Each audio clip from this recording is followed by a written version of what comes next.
View range and concealment was changed quite a bit in the latest update for World of Tanks Blitz, and it's something that people need to know about, because if you're not paying attention, you are going to be driving a much less effective vehicle.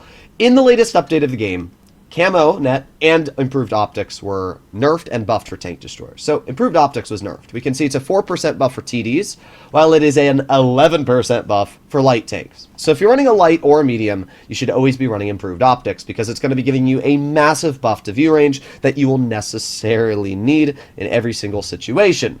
And when it comes to the tank destroyers, you have camouflage net, which gives you a 10% bonus when the tank is moving and a 20% concealment bonus when sitting still. That is huge. So essentially, tank destroyers lost view range but gained in the camo department, and mediums and lights gained in the view range but lost. Well, they didn't lose at all in the camo department. You never really ran camo net, to be honest, in your light tanks, so didn't really make much of a difference. But now it's obviously a huge bonus for TDs in that regard. The downside is that TDs have a lot less view range. Wargaming actually nerfed Tank Destroyer's view range maybe 2 updates ago, and it's quite bad. I mean, the Grille 15 has about 250 meters of view range.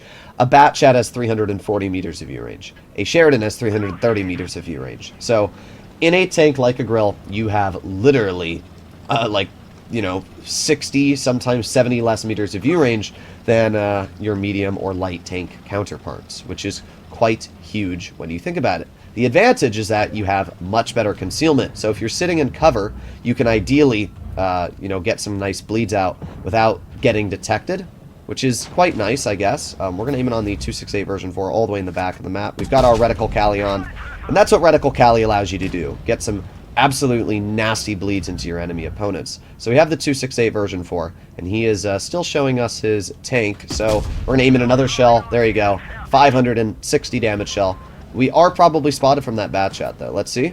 Yep, there you go. Great example of the concealment while moving. It's quite a bit worse. I mean, that Batchat's pretty far away from us and was easily able to detect us with really no issues whatsoever. Now, we have the Foch behind our teammate right now. We're going to aim in an HE.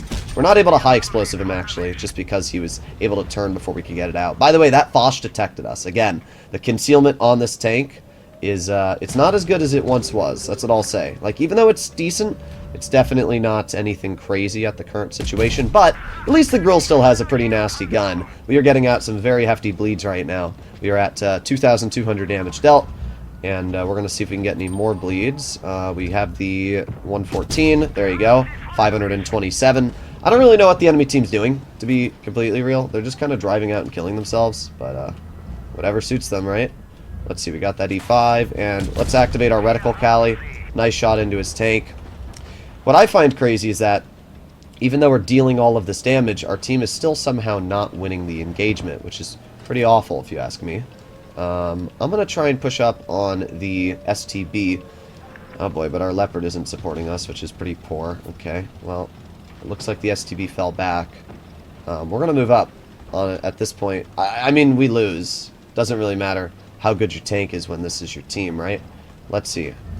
Are we going to be able to hit that STB? No. Okay.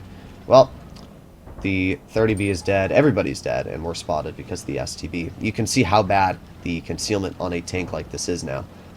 Let's see. We got the 114 rolling around the corner, and we also have the STB.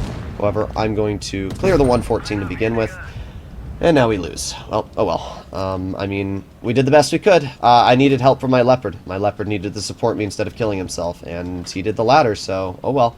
That's really all I can say. I would expect that STB to poke right here. That's at least what I would expect. Looks like he might just sit in the base the whole time.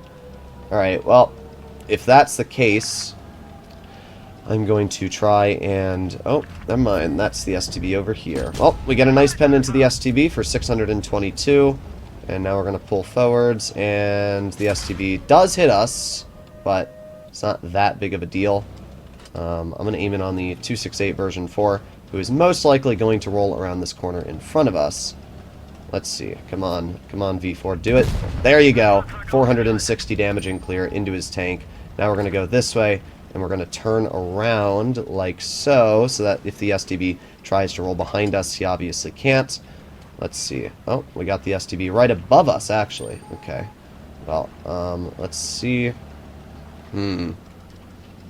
Obviously, I don't want the STB to use its... The nice thing about the Grille is that it has a lot of gun elevation, so in this current, like, situation here, it should be fine for us to just kind of chill.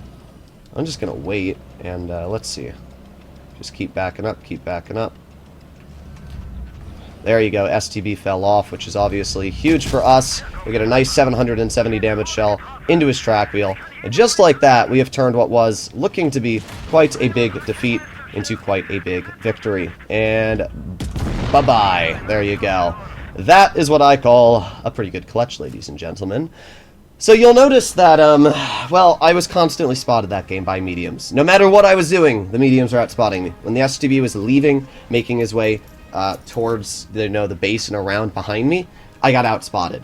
And the Foch poked, I got spotted. When the STB was all the way in the corner, I got spotted. When the Bat Chat poked mid, I got spotted.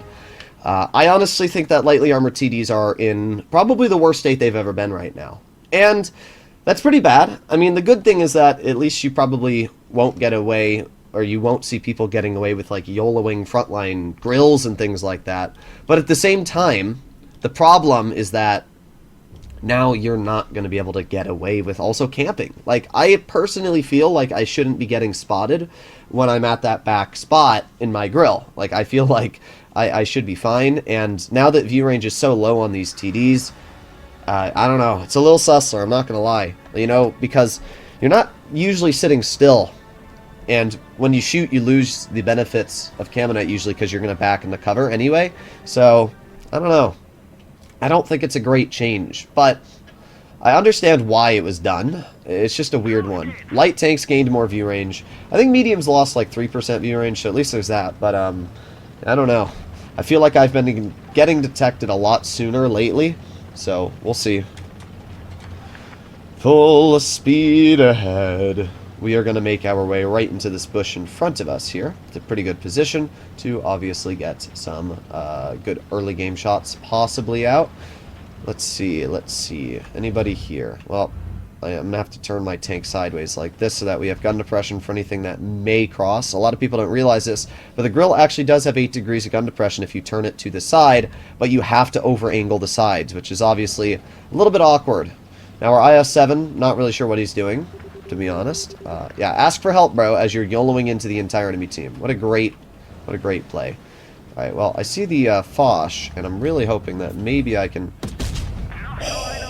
Reticle Cali goes burr, ladies and gentlemen. Reticle Cali goes burr. Wow, that's an LVG player. Well, I don't know what to say. I'm actually speechless. Like, that might be one of the worst players I've seen today. Not the worst player I've seen this week, but definitely one of the worst players I've seen today. Wow. Holy bad. The problem is, as I've been over, I'm in a lightly armored tank destroyer that doesn't get away with making too many aggressive plays, so we'll see. I'm really worried about a 57 heavy or something rolling over here. Oh boy, we are spotted. Oh, and we got the enemy 121 on our side. We got a nice shell out, but at the same time, that 121's probably going to try and bleed us, which is not what I want. So let's just keep backing up. There you go. Nice. Okay. Well, we are in cover.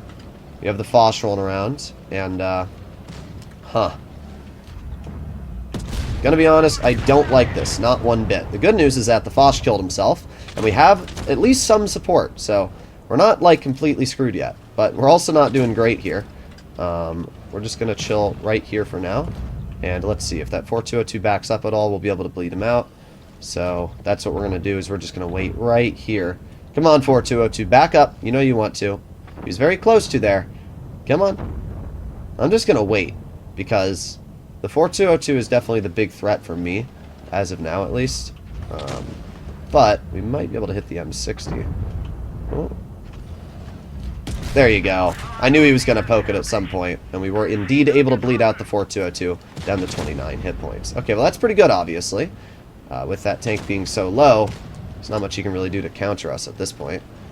We got the 121 on our flank. Bye! Dude thought he was special. Well, he was special.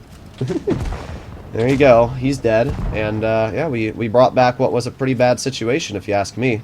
I mean, at the end of the day, the Grille is a capable tank. You know, people always say, oh, the Grille's not that strong, and I agree, the Grille definitely has some weaknesses, but I also think that the Grille can be quite incredible if you are able to get it to work. And this is a great example here. I mean, we baited the enemy to trying to rush us. We had teammates behind us, which we perfectly were able to position ourselves in the moment for. And because of that, we were able to get out a victory. We ended up dealing 4,000 damage.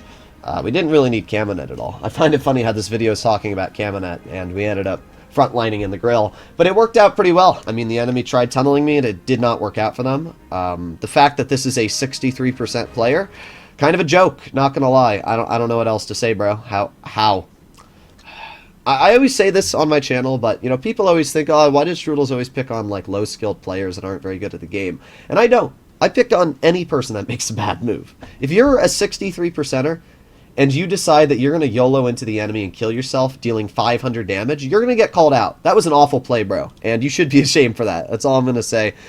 His teammate was alright, but I have no clue what that ISM was doing. You must be blind to drive alone, ask for help, and then die within the first minute of the game. Either way, the Grille 15, I really like. I think it's a fun tank, and I've been doing pretty well in the vehicle overall with 3,500 average damage, and the Grille is just one of those vehicles that it requires a lot of skill to work, and with the camo net, it's going to be a little funky, but if you can use it properly, it is quite a solid tank. Let me know in the comments what you guys think about the Grille, and as I said, the major reason I made this video is just kind of a PSA so that everybody runs concealment on their tank destroyers. I'll see you all in the next one. Bye-bye.